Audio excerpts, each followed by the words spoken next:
नमस्कार दोस्तों, मेरा नाम नरेंद्र भंडारी है और मैं देश के पत्रकारों के शीर्ष संगठन वर्किंग जर्नलिस्ट ऑफ इंडिया का राष्ट्रीय महासचिव हूँ। दोस्तों, पिछले कुछ टाइम से आप लोगों की भी जानकारी में है कि जगह जगह पत्रकारों की हत्याएं हुई हैं। अलग अलग कारण भी रहे हैं। अलग अलग राज्यों में पत्रकारों पर मुकदमे भी दर्ज हुए हैं। कई जगह पे राज्य सरकारों ने मुकदमे दर्ज किए हैं, कई जगह ब्यूरोक्रेट्स ने और कई जगह राजनेताओं ने। मैक्सिमम झूठे मुकदमे। सिर्फ लोकतंत्र की आवाज़ किस तरह दब जाए, जो पत्रकार जो हैं मुखर होकर लिख रहे हैं, आवाज़ उठा रहे हैं आम लोगों की, वो आवाज़ दब जाए, उसको लेकर जो है जगह जगह मुकदमे दर्ज किए गए हैं।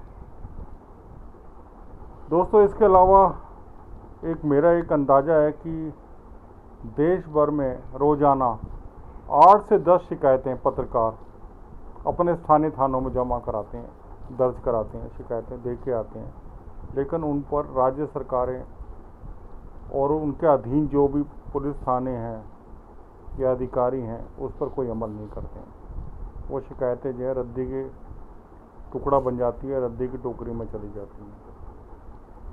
दोस्तों, इन सब को लेकर जो है पत्रकारों में बड़ी नाराज़गी है, बड़ी निराशा है कि हो क्या रहा है ये।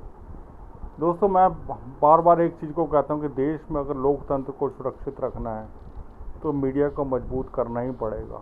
मीडिया जितना मजबूत होगा हमारे देश में, लोकतंत्र उतना ही मजबूत होगा। दोस्तों, हमारी union working journalist of India ने पत्रकार सुरक्षा कानून की लगातार आवाज़ उठाई है।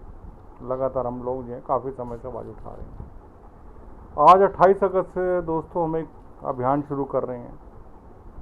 आने वाले टाइम में हो सकता है वो आंदोलन की दिशा भी पकड़ेगा, आंदोलन की रूपरेखा भी तय होगी। उसके जरिए हम लोग एक सर्वे जो है शुरू कर रहे हैं देश भर के पत्रकारों के बीच। हमने 5-6 पॉइंट बनाए हैं, सवाल हैं, सर्वे है, जिससे कि ताकि हम लोगों को जान सके कि आप क्या सोचते हैं, पत्रकार सुरक्षा कानून के बारे में आप क्या सोचते हैं।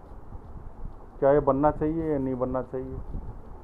क्या आपको लगता है कि देश में पत्रकार की आवाज़ दबाई जा रही है? क्या आपको लगता है कि पत्रकारों के खिलाफ झूठे मुकदमे दर्ज किए जा रहे हैं? इन सारे सवालों को लेकर दोस्तों हम लोगों ने एक जो है सर्वे अभियान शुरू कर रहे हैं। एक सर्वे का कागज़ जो है ऑनलाइन आपके जरिए पहुँचेगा। हो सकता है वो व्हाट्सएप के थ्रू पहुँचे, मेल के थ्रू पहुँचे, फेसबुक या ट्विटर के थ्रू पहुँचेगा। वो उसको मेरी रिक्वेस्ट है कि उससे आप भी भरें और ज़्यादा से ज़्यादा देश के पत्रकारों के पास उसको भेजें, ताकि आपकी आवाज़ हम तक पहुँचे। आप क्या सोचते हैं वो हम तक पहुँचे, और उसको लेकर हम लोग एक क्या अभियान शुरू करना चाहिए। क्या देश भर में अभियान शुरू करें, दिल्ली में अभियान शुरू करें, उसको लेकर हम लोग क्या करें, वो उससे हमें जो आगे की जो एक सोचने पे हमें एक मौका मिल जाएगा कि हाँ आप लोग क्या चाहते हैं। तो हम लोग उस बारे में विचार करेंगे, हमारी यूनियन उस बारे में विचार करेगी। मेरा दोस्तों फिर से आज आपसे आग्रह है कि ये जो सर्वे का जो अभियान है वर्किंग जर्नलिस्ट ऑफ इंडिया का, एक जो सर्वे का जो अभियान हम शुरू कर रहे हैं आज 28 अगस्त 2020 से, इस फॉर्म को आप ज़्यादा से ज़्यादा भरें और ज़्यादा से ज़्यादा पत्रकारों के पास भेजें। पत्रकार सुरक्षा कानून से जुड़ा एक फॉर्म है ये वाला। आपकी जो भी आवाज़ होगी हम लोग केंद्र सरकार के पास, राज्य सरकारों के तक पहुँचाएँगे, और आगे की क्या रूपरेखा तय करनी है वो हम लोग जो है उस बारे में विचार करेंगे जब आपकी राय हमारे तक पहुंच जाएगी। ये अभियान दोस्तों अभी चलेगा। आज से अभियान की हम लोग शुरुआत कर रहे हैं। धन्यवाद दोस्तों।